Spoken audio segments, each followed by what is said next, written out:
Kravitz. If you have not followed his Triple H horse racing podcast, you're missing out. It's one of the best podcasts in the country.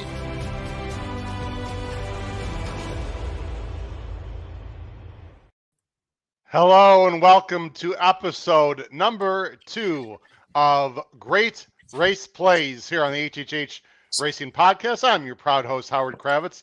Thank you for joining us, as these shows will almost always be discussing the late pick 4 on Sundays at Santa Anita. Again, the late pick 4 on Sundays at Santa Anita. Please make sure you hit that subscribe button on the bottom right-hand side of the screen. Hit the notification bell on the top right so that you know when our shows will arise, and smash that like button below the video player as well. We'd love to hear your pick 4 opinions for this Sunday below the video player in the comment section on YouTube. Give us your winning pick 4 tickets on Sunday. We are filming today on Thursday. Most of these shows will occur on Thursday evenings, but because of the holiday schedule and of course this special opening day card today at Santa Anita, we are filming before the races on Thursday. But again, these Sunday late pick 4 shows, Great Race Plays, will be most likely filmed live Wednesday nights or Thursday nights on the Eastern time zone. Please make sure you check YouTube. We need to find out when the cards officially will be drawn consistently. Pete and Paul, how are we doing today? We got a big day, of course, Thursday, but Sunday there's an exciting late pick 4 to discuss. Pete? Yes. What's going on, guys? Happy holidays. Merry Christmas. Happy whatever, Hanukkah, Kwanzaa today, I guess. Whatever the days are. Happy holidays, everyone.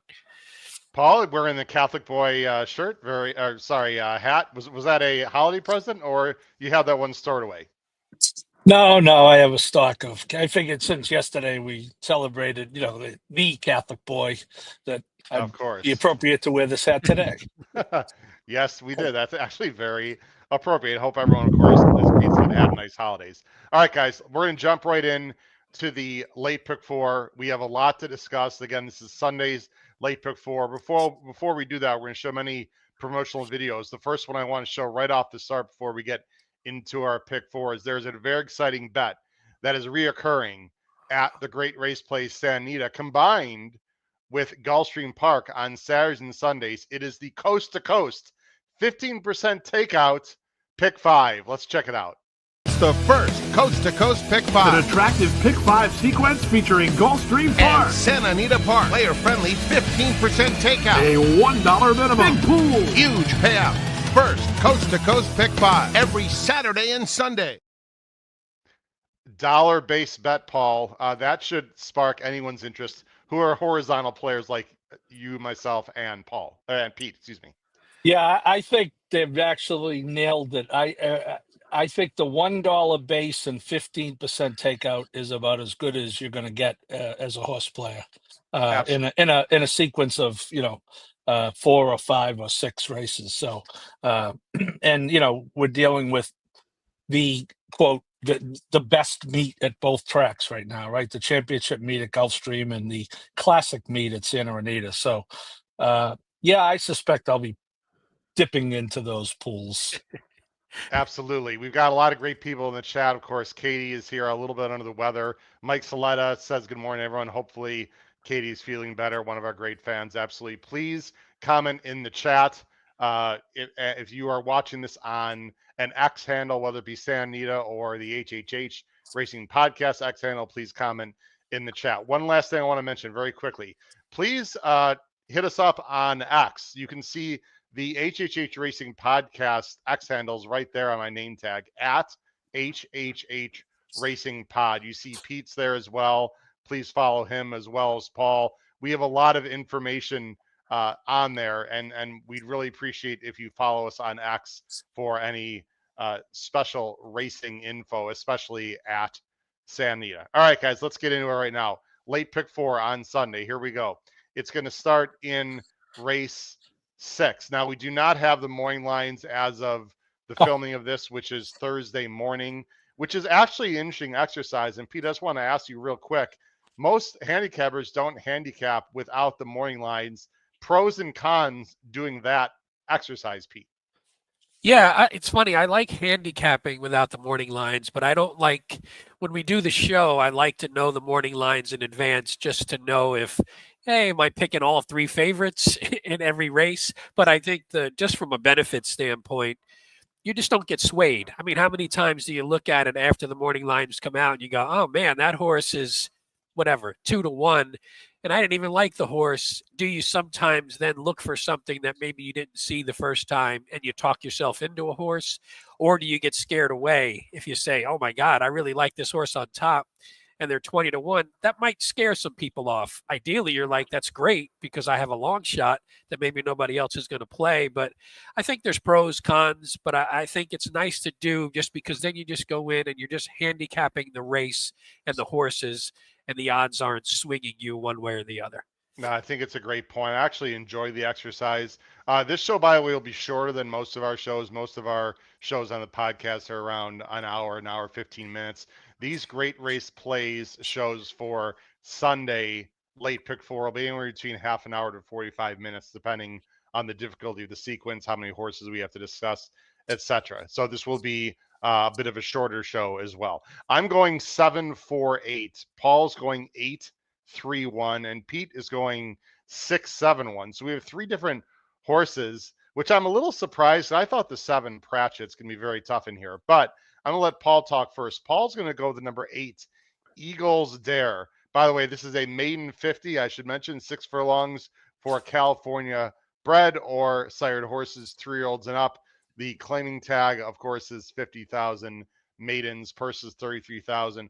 Paul, you're going to go with Robert Hess and Rispoli with number 8, Eagles Dare. Yeah, I always take an extra long look, Howard, at horses dropping out of the maiden special, and I thought that the debut race at Santa Anita back in April was respectable. Took some money, went off at 5-1, ran a decent third, not great, but I just think that race would translate pretty well here. Now I know the 7 has a number last race 10 points higher. I get it, but I just thought that. Position wise and race flow wise, I think Rispoli gets the trip he wants from out there, and I thought this is the most likely winner in a race where I didn't have a strong opinion, frankly. He ran pretty well, right? Going 5.5 in main special. Then the very long layoff, Paul, which obviously a concern. We do know Los Al is a little bit of a quirky track. It's got the little right hand, very right. I wouldn't even call it a bend, sort of a right hand movement per se before it goes left. The fact that Hess put him into main special has got to give you some confidence. For me, I have him third. If he was brought back in main claiming, I wouldn't like him as much. They obviously think the horse has some talent. So even though he lost by 50 lengths, I actually don't take that as much as a negative as some people think, because they did enter him in a protected spot, even though now he's not protected. Yeah. Obviously, you got to be willing to draw a line through that 11 buyer. It almost got to 0, which would really, if he was 0, I know you would have picked him, Howard. Of But course. he was 11 points too high to be picked. Yeah, again, Hess is good with this move. If you look at the stats, as far as the maiden special to maiden claiming, he's not particularly good with this layoff move. But again, I was kind of hoping, Pete, to have a first look at the morning line. I thought it would happen by now, so Yeah. I will remain in suspense. Pete, you're going to go with the 6, Last Call Paul, which you'd think Paul Halloran would take, but no. Pete is taking the horse that has a Paul in it. 0 for 17. Love it. However, Steve Knapp, excellent trainer, picks up Juan Hernandez, who did ride him last time, and is the only horse in this race that I saw that really could pass horses. The problem is he's had trouble passing enough to break his maiden. Yeah, he doesn't like to pass that last one sometimes, but yeah, and this is not normally. I would never like a horse that was 0 for 17. I mean, usually that just shows obviously a knack for losing, and that's not ideally what you want. And he's not doing anything different. He's sort of running at the same level. So you figure, well, what's going to turn the tables this time? I don't know. Sometimes they eventually win. And this is a horse, at least he's running a lot of seconds. He's hitting the board. He at the distance, if you look, 4 out of 6 in second. He's got a third, so 5 out of 6 here. Doesn't do great at Santa Anita, which isn't the best thing in the world either. But I just figure I look at this race. I didn't like the race very much at all. There was no standouts for me. So I looked at it and said, this is a horse that, like you said, passes horses. You figure at some point he's going to win one of these races. I like the Hernandez getting second time up because now maybe he has a better feel for the horse. The trip last time wasn't very good. Even you can just see in the notes we don't have to watch a replay or anything. Yeah. But stumbled a bit, had some traffic. So it wasn't ideal. Now I just think Hernandez does enough to maybe let's get this horse his first winning and get him on the board because he's done enough to be a decent horse. So you feel bad when a horse like this can't get a win because he doesn't do much wrong. He runs pretty well most races. Yeah, Figures set a pretty good stalking trip there, as you saw by the Timeform US early pace rating. I'm going to go with a horse that, frankly, I don't know what the odds are going to be. I think should be the favorite. Now, there's a few negatives with number 7, Pratchett, that I do want to mention, even though he's my top pick. The negatives are that after he ran in February, he was off since November, and Pipey dropped him in for 20. That's one negative. The other negative is I'm not a big fan, guys, of betting 4-year-olds at this time of the year. They're basically 5 years old and they haven't broken their maiden. However, they must still think the horse has some talent because they're not giving up on him. And not only that, they're raising his price up to 50. My main angles here, I thought he was the best speed of the speed. In a race, like you said, Pete, just doesn't have a lot of form in it. Ayuso is a capable rider. He knows the horse well. He figures to be close to the lead. According to that Timeform US, he's going to be sitting off the number 1 Seattle Surf. But Seattle Surf just continually Seattle Surf, as we just saw on the screen, continually quits and can't even get 5.5. And now I believe they're going 6 here. And I just think the number 7, Pratchett, is just going to sit right off the 1, go by as he pleases. And I just don't see much else in here, to be very honest. I don't like over 17. And although the number 8 is usable, I just, I have a lot of question marks there as well. I threw in the 4 for second. The number 4 is American Renegade, who I think is a little bit interesting here.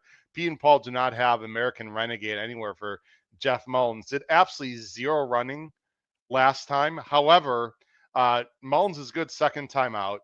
They don't drop him down, even though there's the layoff line. Had a little trouble in his start and has been working well and might show more speed. So I think you just want to be up close, guys, in this race, to be honest, because these level horses just don't like to pass Pete in general. Of course, you're hoping your choice does. But if there's any kind of speed duel, you can also say, well, those horses can't sustain any pressure up front either. So it goes both ways, right? Yeah, and you figure, like you said about the 1, who I put the 1 in third purely from maybe just gets on the lead, and a lot of horses aren't gonna run by him, and he's just gonna clunk up for third.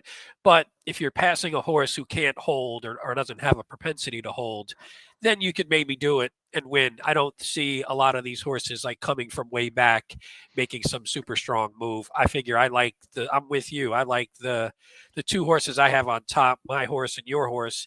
I think they'll be sitting second, third, so they won't have to pass a bunch. Yep. They'll just hopefully be passing speed that's coming backwards. I agree. Let's go on to the next race. Race 7. It's the Eddie Logan Stakes. Eddie Logan Stakes. It is a mile on the turf. This is for restricted 2-year-olds.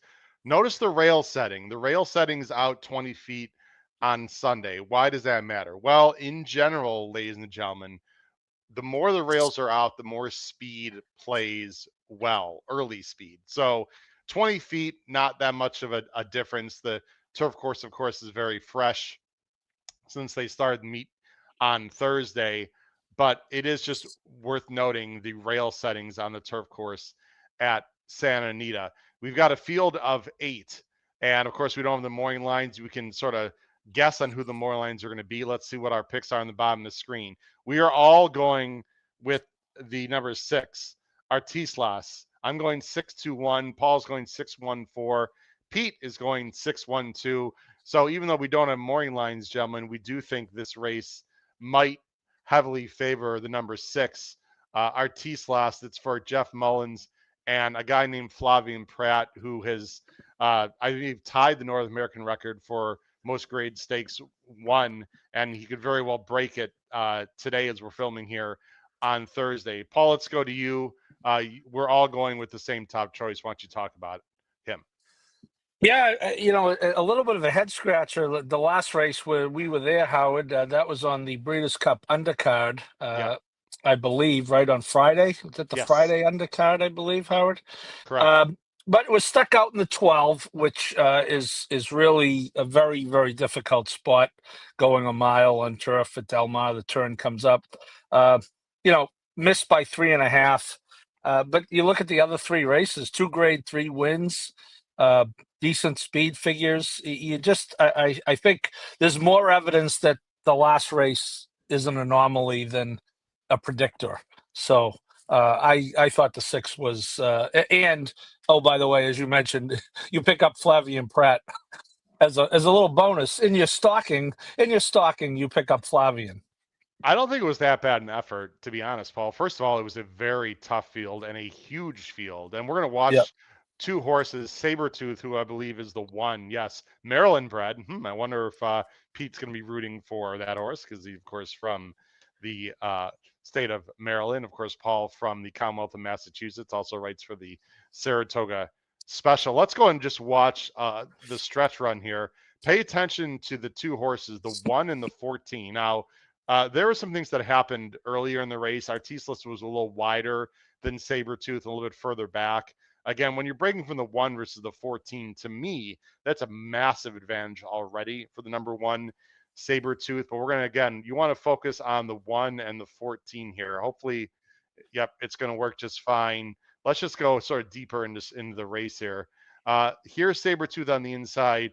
The 14, it's a little bit hard to pick up. He's in the red cap, I believe, guys, right here. Again, here's Sabretooth. And Artislas, I believe, is this horse right here in the red cap. You can just watch them through the stretch. I think the 14 had more trouble and ran on better in the stretch than the 1 Sabretooth, Pete, as we watch it here.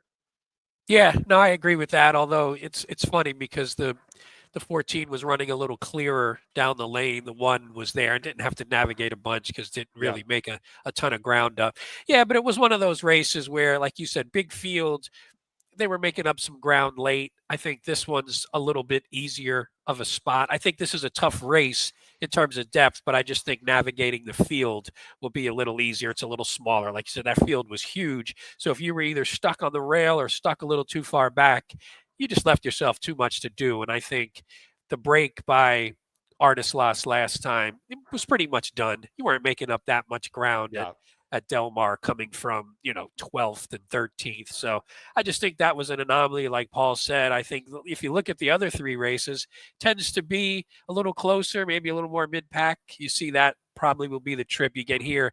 Now you get Prat, no knock on Raylu, but moving to Prat, you figure he's just going to have this horse in a much better position, and that's where I landed ultimately. And there's Sabretooth, who we have in the mix as well, who nothing wrong, has already 6 lifetime starts, 5 seconds. So he's got a bit of seconditis. But in this field with Rispoli and the rail guys, I see no reason why this horse can't be a factor. And I thought he runs a little too far back too.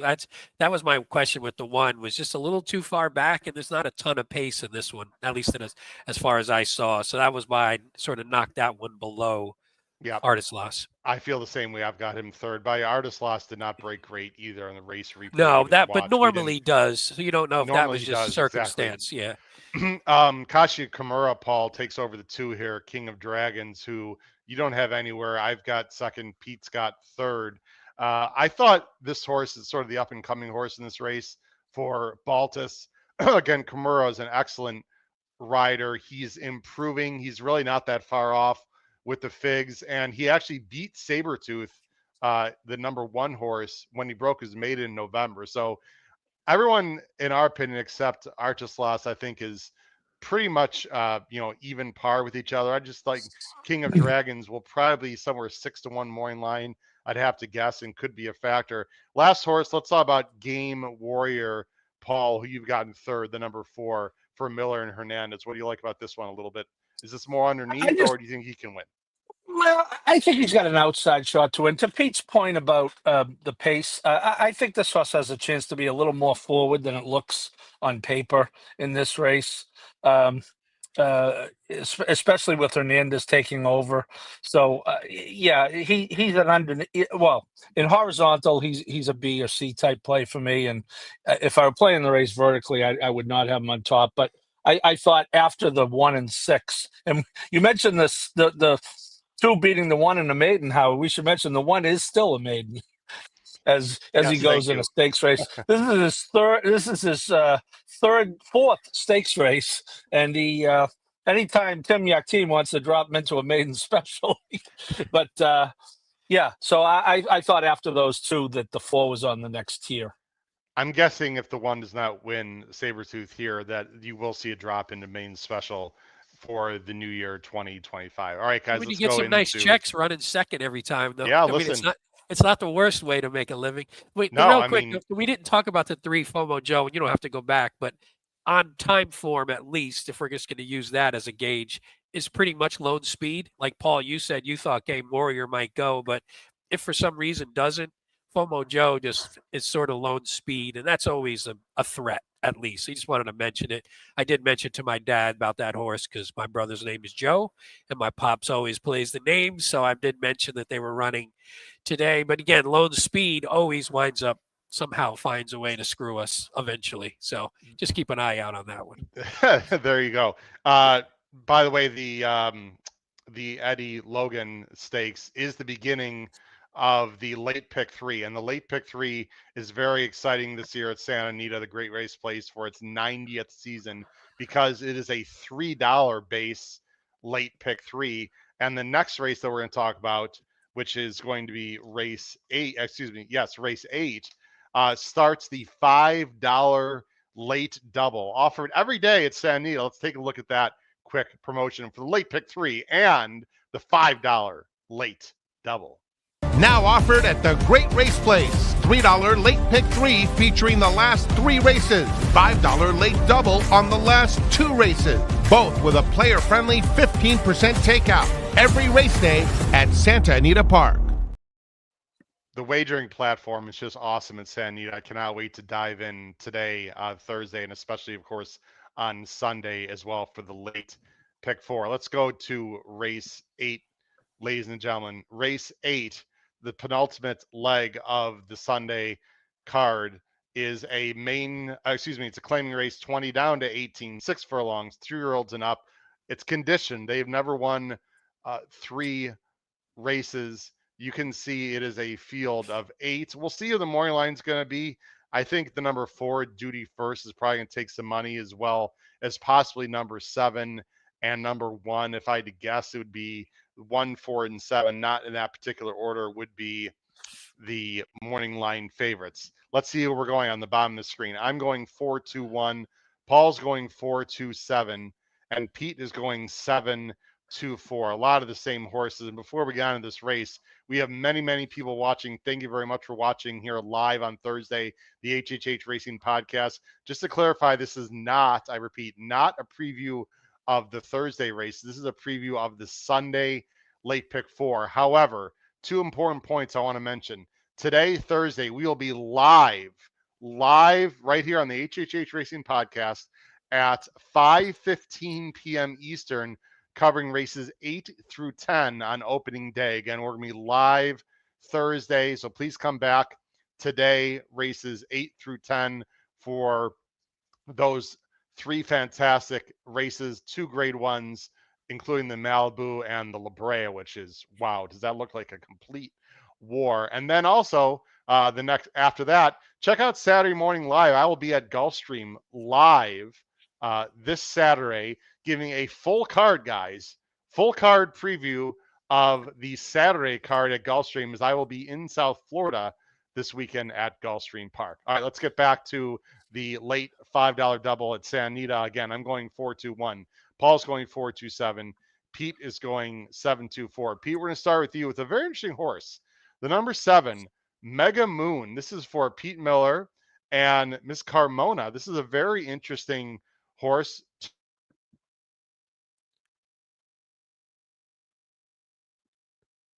Did you freeze? He froze up, right, Paul? That's not just me, is it?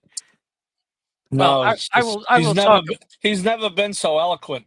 Yes, I know. This is the smartest he's ever been on this show. Well, let me just talk about the 7 mega moon while we unfreeze Howard there, unless we're playing, freeze tag from our, I don't know if you played that back in the day, Paul.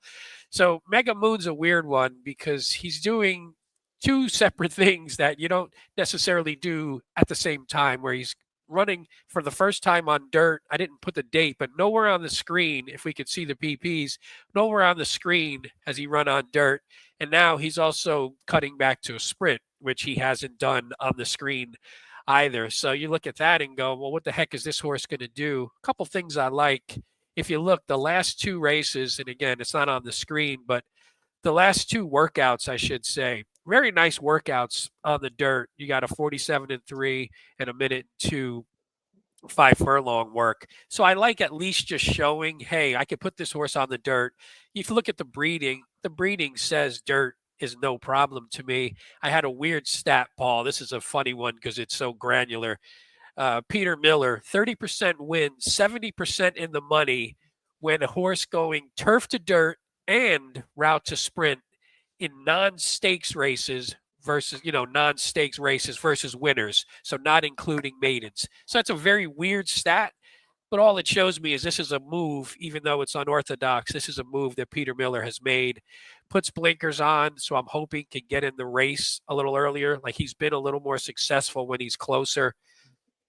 I look at that, and now he's at this level for the second time as well. So it kept dropping a bit, now dropped to this level, ran okay last time off a layoff. Now second at this level, I think this horse should just be a little sharper, a little more ready.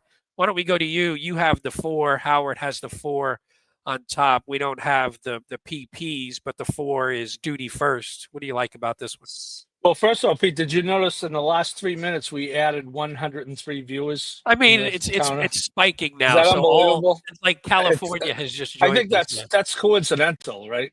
It's got nothing to do with just having me and you on the show. I'm sure that has nothing to do. Well, Pete, I will say for your horse, certainly by Frosted, one of my favorites. Yes, he lives a few stalls down from Cody's Wish at John Bell Farm, and so you visited a few times, maybe I would imagine. You definitely. If you a total aside, if you want to watch one of the most impressive races you'll see as far as just demolishing a field, go back and watch Frosted's Met Mile. Met Mile, yeah, unbelievable. Yeah. But I digress. Yeah, I mean, this is a tough condition, Pete. Obviously, I thought I was encouraged to hear Howard say he thinks the 4 is one of the logicals.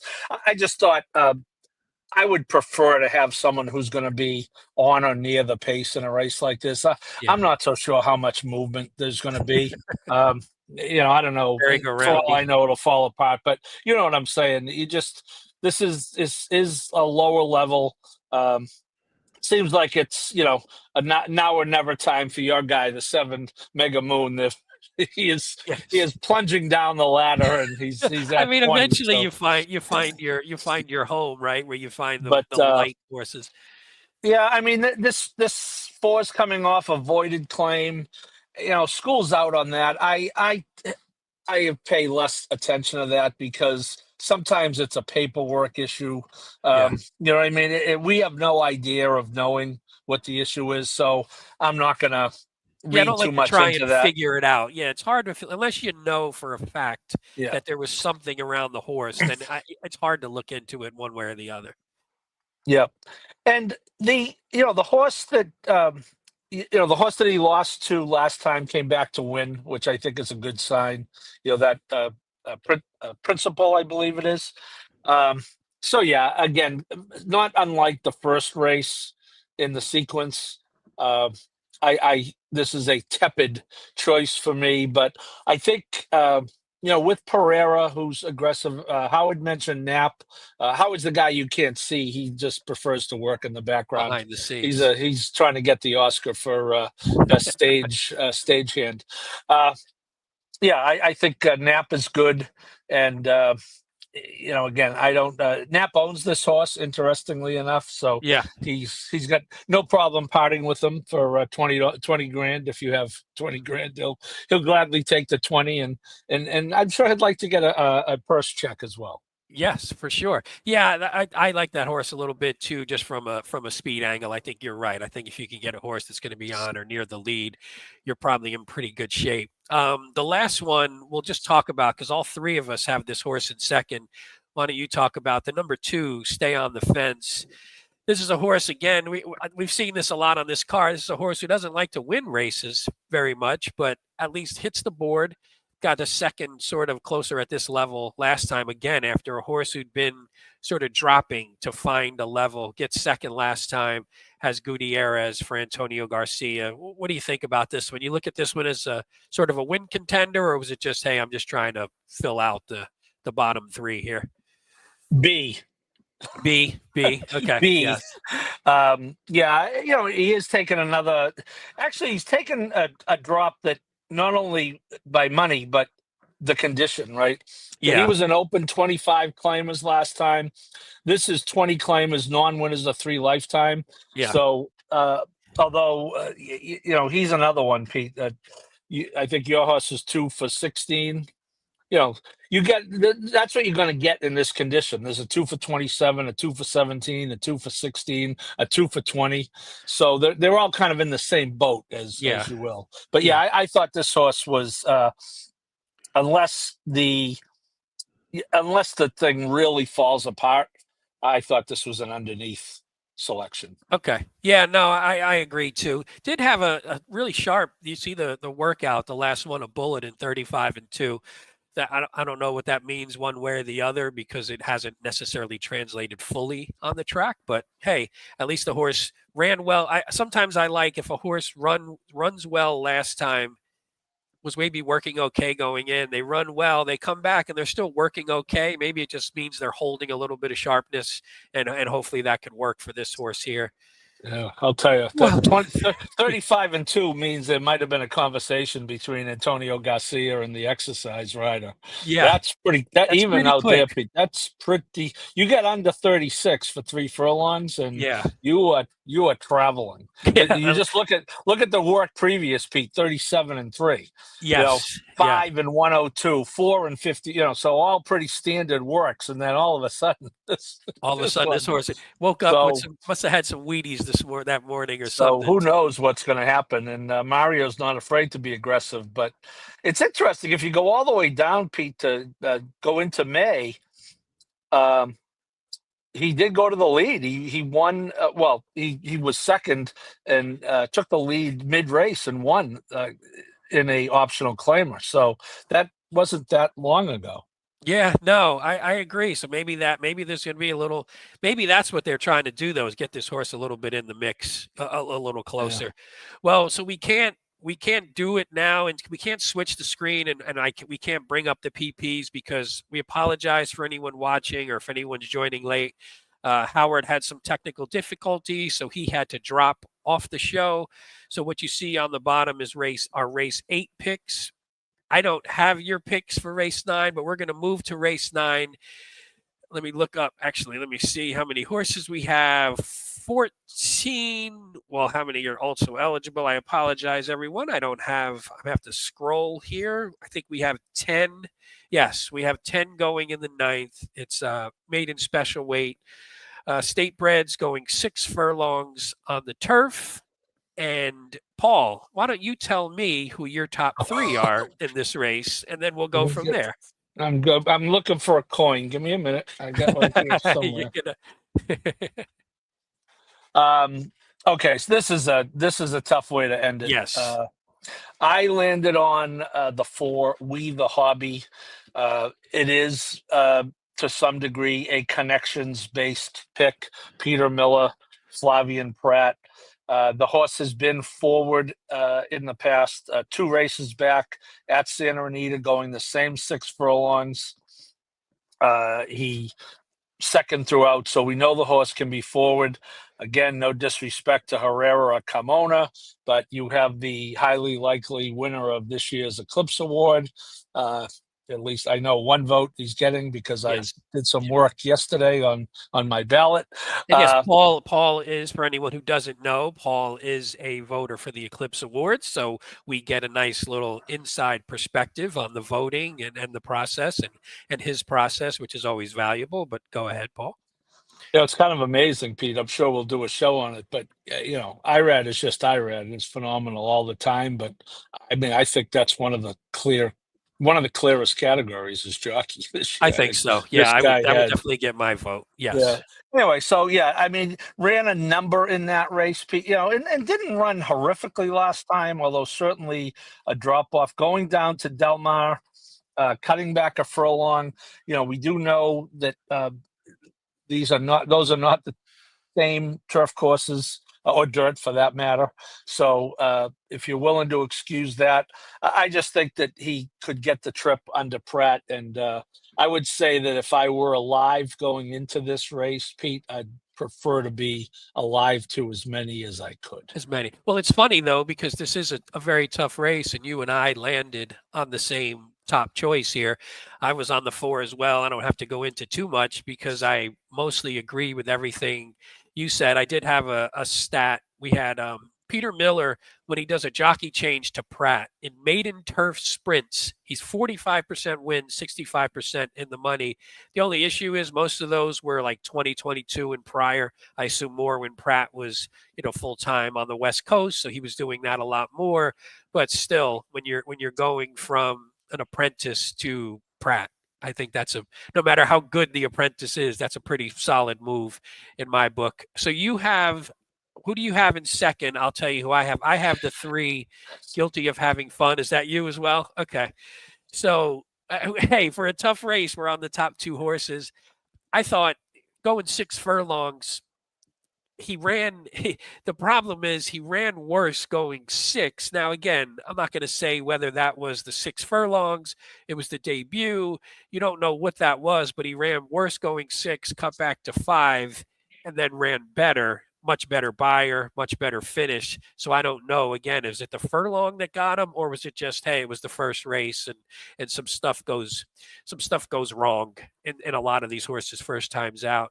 But I think a move forward again puts this horse squarely in the mix and probably near the top if you're just looking at it from a figure perspective. What did you like about this one?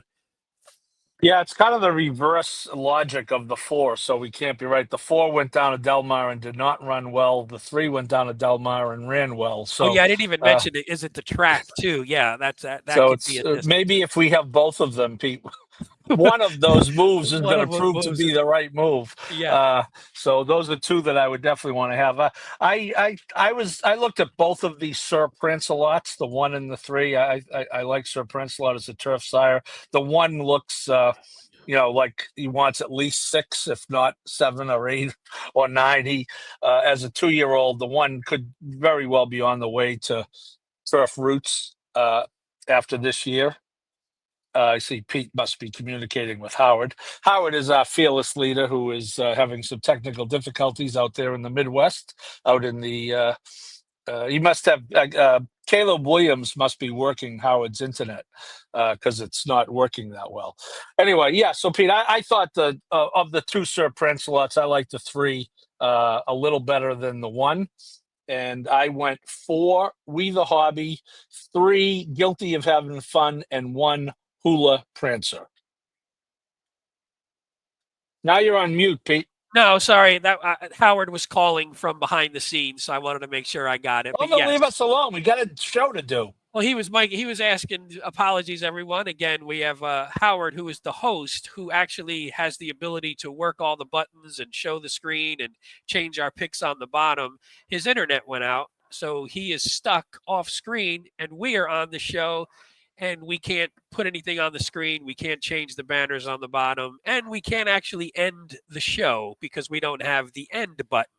So we're going to talk for a couple more minutes, and then we're just going to go blank. So the show is going to go on probably live with a blank screen and no outro or anything. I just want to say that to everyone. So if you see it, that's what's happening.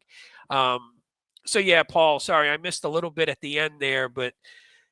I was just saying now, I thought the 1 Yeah. probably wants longer, but if the race were to come back to him, might have a shot. I thought the 3 was better, but I think the 1 is on the way to longer races when she gets to be 3. But could get a trip, and we really have no idea. It's really tough to predict race flow in races like this. Yeah. Where I'm certainly hoping the 4 and 3 are forward, but if they're 7th and 8th, am I going to be shocked? No. And then we're pretty much done. The only horse I had, I'll just mention it quick, was the 5, who's a first-time starter for Carla Gaines, picks up Berto Rispoli. There wasn't a ton, but the Dam Side, Ring Mistress had 4 siblings. So this horse has 4 siblings to Ring Mistress, and 2 of the 4 won first time out. So I thought that was okay. Has shown some nice works. They were on synthetic, so hopefully that potentially can translate to the turf, like we think sometimes. Mendelssohn obviously is a solid sire, turf sprint wise, and 2-year-old first time starters. Not the best in the world, but solid enough. The only thing I didn't love, Carla Gaines, 2 for 37 wins with first time starters in turf sprints at Santa Anita. But again, that's why it was a 3rd place horse. But in a race where the ones who have run, I don't necessarily love one way or the other. Hey, sometimes it's the new shooter that gets it. Is there any other ones you wanna mention? You talk about potentially you go deep here. Is there anyone else you wanna shout out? I think it would, as a rule, you should always take a look at the also eligibles. I know I've been burned plenty of times Yeah. by a horse drawing in. Now, ironically, in this group of 4, I think the one you would need to look at is the 14. So she's going to need It's 3 gonna take some scratches to work, draw yeah. in, which is unlikely. But coming off a decent first effort, it's D'Amato on turf at Santa Anita. Kyle Frey stays. So, again, if it does happen to be wholesale scratches in the race, but just as a rule, you don't have to spend a lot of time looking at them in advance, but once you get those scratches, if any draw in, you really got to go. I know I got burned in a sequence. I think it was at Aqueduct about a month ago where I lost a pick something because I didn't have a horse, and then Pete, the horse goes off at 2 to 1, and you're like, I am dead. That's even worse. Dead, Yeah, you're like, I'm done. dead. This That's horse the one is that's- winning. I don't have him. It's in the middle of a sequence. I can't do anything about it. I'm just dead. So Yeah, just take a look at the AEs. 4 scratches, 3 scratches would be unusual, but it's worth looking at. Yeah, especially when you have a bunch like this. Although, like you said, the first one, Nepal coming in, doesn't look like someone you would necessarily land on just based on the PPs. But I would say yes, that's a good rule going forward for sure. Yeah, I didn't have any others, so I think we'll end it there. But we'll just mention real quick. We generally on our show we go through the sequence for anyone who's a new listener or viewer. We go through the sequence and then we do a best bet. Paul, did you have a best bet you want to shout out? Yes, I did, because that was part of our homework. That was our homework, yes. Absent professor. I went, Pete, with a pick 3 starting in race 6, which was the first race we talked about. I used the 8 as a single, Eagles Dare. Okay. And then in the second leg, I used the 6, Artislas, the horse we all liked, as a single. Yep. And then in the third leg of the pick 3, which was that tough non-winners of 3 lifetime, I was 3 deep with the 2, 4, and 7. That was the 4 Duty First, who we talked about, the 7 Mega Moon, your horse, and the other horse we did mention, that Mario Gutierrez closer, Stay on the Fence. And my second play was to try to leverage that Artislas using 3 horses in the double in race 6. Seattle Surf, just in case he forgets to quit. Yeah. The 3, Hermelida's Fancy, and the 8, again, Eagles Dare, the horse I liked. So I got 1, 3, 8 in the 6th in the double going into the 6 Artislas. I like it. I like it. I'll give mine real quick.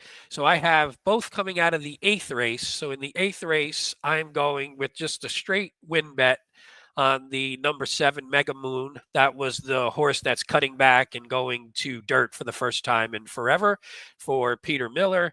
And then similar to what you did, I'm going to leverage that horse going, let me see, did I go backwards? No, I'm going to leverage that horse going into the 9th which again we said the ninth was a toss up, but I'm going to leverage that horse going into the ninth in a double with the 3 take another, or the 3 guilty of having fun, the 4 we the hobby, and the 5 that first time starter Lady Mendelssohn.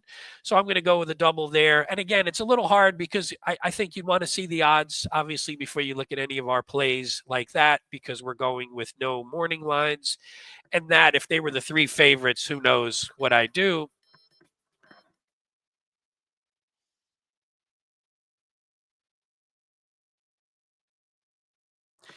That was Howard again, checking in to see if we were still on the air. I was like, yes, we are. But I'll wrap it up now. Paul, do you want to give a last minute message to our viewers and listeners? Holiday, anything you wanna give a quick shout Well, out? I just want to, Pete, I think the response, we had our inaugural Santa Anita show, The Great Race Plays, which is a Yes. really clever name for the Yeah, I show. wonder who came up with such a. Oh, really, It must really be a clever. writer who has a real talent for words that came up. Meanwhile, You if know what's funny anybody's about wondering, that, Pete? Pete, this person came up. you want to get a chuckle about that, Pete? For those, it's been overstated, but I am writing a book about Cody's Wish, and I would say it took me about, I don't know, 16 months to come up with a title that I landed on and liked. And it took me 3 minutes to come up with The Great Race Plays. Wow. Wow. Hey, Pete, yesterday was Jesus. Today's Lazarus. Rising from the dead. We Can see you Howard guys Kravitz. hear me okay? We Yes, Hello? now we're going to lose those 103 extra viewers that we Yeah, got bye, while you were everybody. gone. I'm Bye. sure Sorry. everyone was laughing. I greatly, greatly apologize. You guys can confirm this has never happened in the history of our podcast. I have no idea what happened. Now the picture is offline because Yeah. I was trying to. Anyway, I greatly apologize. I'm sure your information was great. Go ahead and wrap up. Go ahead and get back to what you guys were saying. I Yeah, if you apologize. want, though, you could put the night. Let me put the feedback the has race been 9 banners up. Yeah. Yep. Go ahead. Yeah, I was just saying, Howard, the feedback for the first show was great, and we're really excited Yes. to be associated with Santa Anita and doing this show. And, you know, there are going to be times when all 3 of us stay online for the whole show. Yeah, Yeah. this has never happened. For those of you that are new to watching our show, that was a major panic for me. Just my home internet just went out. I think it went out actually in the whole area for a little bit. So I think anyway, we need to cut his pay for this show, Paul. I think, I think for. I'm sure your guys' analysis was great. The last race, let me just put in my 2 cents, guys, is completely wide open. We don't have the board. It's tricky to say. You can see my picks. I went 5-3-9. I'm sure whatever Pete and Paul said was fantastic information. You got to go by the breeding. You're not going to be able to see the board, guys. I'm sure you talked about that. But in case you didn't, what do you suggest for bettors do going that last race when you can't see the board and there's so many question marks? Spread as much as you can. There you go. Although we were oddly consistent with each other for a race that looks like a spread on paper. So we like the 3, 4, and the 5. So I think we're at least in the same ballpark. So maybe it's not as spready as we think. Interesting. And I noticed we have just as many people watching as we did before. So as you guys said, you guys saved the show again. No, it spiked to about 4,000, and as soon as you popped on, I'm not sure it's right back down. So. All right, guys. Well, we went way too long, but again, that's completely our fault and our technology. The show will not go that long, and will not have tech issues like that again, because in the 300 over 400 shows we've had, that has never happened. Pete and Paul, any final thoughts on the late pick 4 this Sunday at Santa Anita? No, but it's it's an interesting sequence. I think it's a tough sequence, and like you said, there's a couple fun bets with that daily double that we showed the promo for, with the late pick 3, just a pick 4 in general. So I think it's a fun one to play. And we'll talk.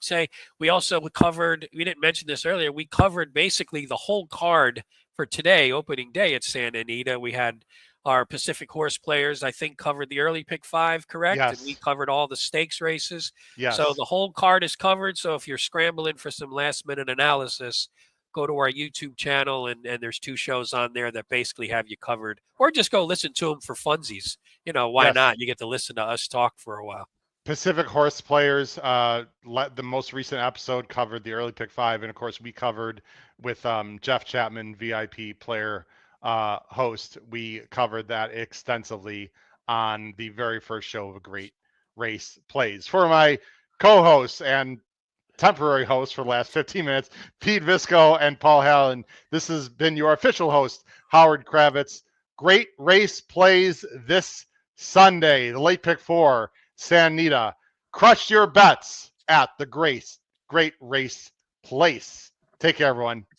Have a great day. Bye-bye.